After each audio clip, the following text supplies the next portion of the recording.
একেই বলে নিজের দেশে অলিম্পিক। প্রায় সব দিক থেকেই নিজেদের প্রস্তুতির চূড়ান্ত জায়গায় রেখেছে ব্রিটিশরা এবং অলিম্পিকের সময় তারা নিয়ে এলো চ্যারিয়েট অফ ফায়ার এবার মঞ্চে।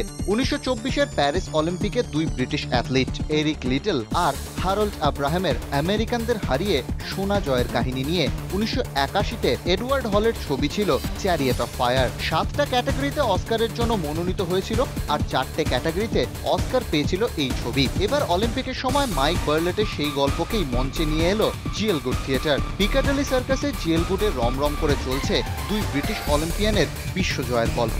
হ্যাঁ, ব্রিটিশ থিয়েটার যেমন হয় ঠিক সেভাবেই মঞ্চের ওপর দৌড়, কম্পিটিশন সবকিছু উঠে এসেছে জীবন্ত হয়ে। টিকিটের দাম ৫৫, ৩৯ আর ২৬ পাউন্ড। হয়তো একটু বেশি, কিন্তু চোখের সামনে অলিম্পিকের দৌড়কে অভিনয় আর শব্দে জীবন্ত করে ফেলা সেটাই বা কম কিসের।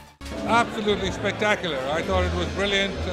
I loved the movie. I couldn't wait to see it.